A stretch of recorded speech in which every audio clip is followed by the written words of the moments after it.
तो मैंने मेरे पिछले वीडियो में बताया था कि बैजंती एक देवी है, सुधांशु त्रिवेदी, क्योंकि वो ब्राह्मण है और प्रकांड पंडित है। और उन्होंने कहा था कि जापान में एक देवी है जिसको बैजंती कहा जाता है, हाथ में वीणा है, तो समझा जा सकता है।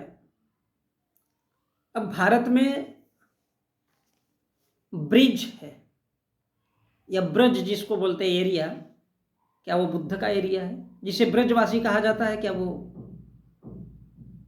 बुद्ध का है? क्या वृंदावन जिसे कहा जाता है वृंदावन, क्या वो वृंदावन बुद्ध वाले एरिया है? बैद्यनाथ जिसे कहा जाता है, और इसी प्रकार बैकुंठ, बैकुंठ अर्थात कुंड या कुआ, वह अर्थात जहां बुद्ध के मानने वाले को दफना दिया जाए, मार दिया जाए। क्या इसका यह अर्थ लगाया जाए? तो फिर उस हिसाब से अगर सोचा जाए तो बज बज बज बज रंग रंग ऐसा कहते हैं। तो बज, ब्रज, वृंदावन, वृंदावन का ब्री, बै, ये सब क्या है? क्या ये वास्तव में बुद्ध से लिया गया शब्द है और क्या ये वो जगह है? सोचना तो चाहिए। और हमारे देश के बागेश्वर धाम के उस्ताद कहते हैं, और वो उस्ताद कहता है, कभी मौका मिले बुजदिलो पागलो तो एक काम करना, बागेश्वर धाम। नौटंकी वाले एक अलग चीज होती है और रियल इफेक्ट एक अलग होता है। तो जिस पर बैज का या बुद्ध का रंग चढ़ा हो, क्या वो बजरंग बली है? क्योंकि रंग, किसी भी चीज पर अगर रंग जाता है तब तो वो रंगीन हो ही जाता है। तो क्या वो बुद्ध का तर्क, विचार, दिमाग, संयम ऐसा बल है जो बजरंग बली पर कलर पोता जाता है और फिर कहा जाता है कि ये बज बज बजरंगी, बजरंग बली?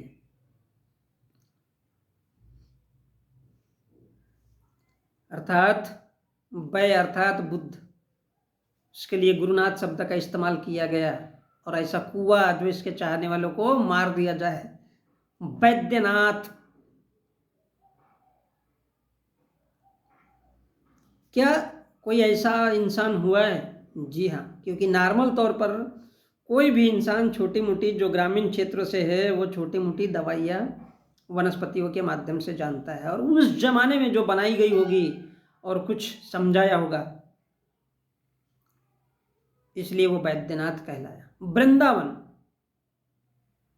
अब ये मैं तो देखा नहीं, लेकिन शब्द का अर्थ ये बताता है कि क्या वृंदावन बुद्ध का एरिया है या कुछ ऐसी बुद्ध का है?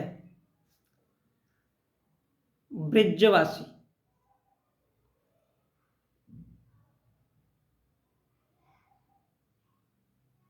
तो क्या वृंदावन या बजरंग बली, बिहारी, क्या ये सोचने पर मजबूर नहीं करता? जी हाँ। ठीक उसी प्रकार जिस प्रकार राम आयन यानी आर्यों के राम आए, उनका अवतार हुआ, इससे रामायण बनाया गया। मेरे कहने का तात्पर्य ये है कि भारत में तमाम, वो किसी भी एंगल से आप कहीं से भी जाइए, ये बुद्ध का देश है, लेकिन लोगों ने उस बात को दबा के रखा। सुधांशु त्रिवेदी ने, वो बहुत सी बातों को झुठला सकते हैं, लेकिन उन्होंने ये एक बहुत अच्छी बात कही कि बोले राम को रावण ने मारा तो रावण ने बार बार अवतार लिया, और ये एक रहस्य का विषय है जनाब। उन्होंने सीधा नहीं कहा कि ये बुद्ध ही है जिसको नष्ट भारत से नहीं किया जा सकता। और यही वजह है कि जब ब्राह्मणों ने अपने हाथों में सत्ता ली,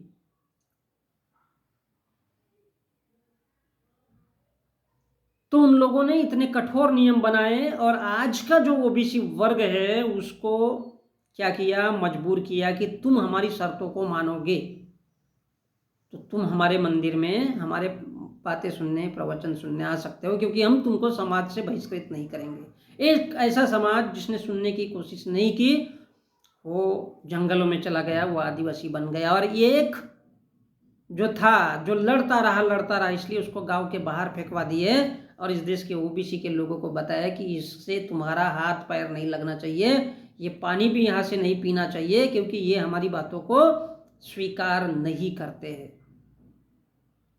और इनको पढ़ने का भी अधिकार नहीं होगा।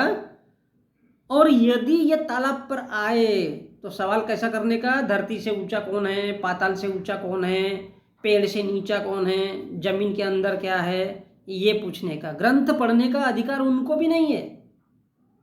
न ओबीसी के रूप में जो शूद्र है उनकी गुलामी ब्राह्मणों की स्वीकार कर ली, उनको है, लेकिन बावजूद इसके उनसे किसी भी सूरत में टच नहीं होंगे, क्योंकि वो अगर आते हैं तो उनको पानी पीने का भी अधिकार नहीं होना चाहिए।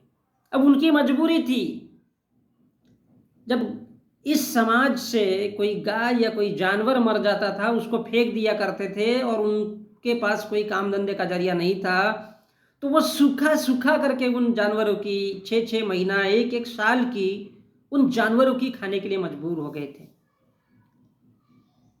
अब सोचिए कि असुर कौन थे, जो बाहर से आए हुए आर्य थे, ब्राह्मण थे, उन्होंने खुद को भगवान साबित कर दिया, क्योंकि मंदिरों में कोई भगवान, बुद्ध ने क्लियरली कहा था कि भगवान नाम की कोई चीज नहीं होती, कुछ अस्तित्व नहीं होता। भगवान का अस्तित्व एक इस रूप में है, आप किसी मरते हुए को अगर पानी पिला दिए, आप ही उसके लिए बन गए, वो आपको उसी रूप में देखेगा।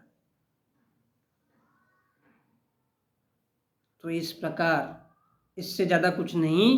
बोले मैं भी इंसान हूँ और तुम भी इंसान हो, तो इंसान ही इंसान की मदद कर सकता है, लेकिन जो अच्छी बातें बताता है केवल उसको ही माना जा सकता है, जिसका किसी भी सूरत से। और ये देश हमारा एक अलग धरोहर का है। जिस प्रकार भारत में बार बार धर्मों की जो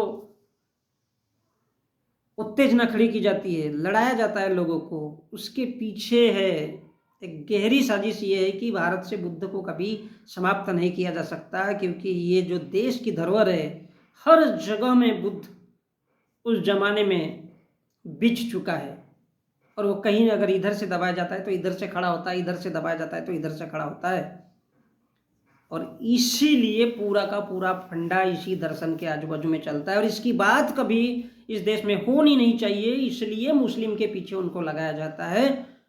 और अब 1950 के बाद जबकि हमारे देश में संविधान है, तो लोग किसी भी अर्थ में जागृत नहीं होना चाहिए और संविधान सामने नहीं आना चाहिए।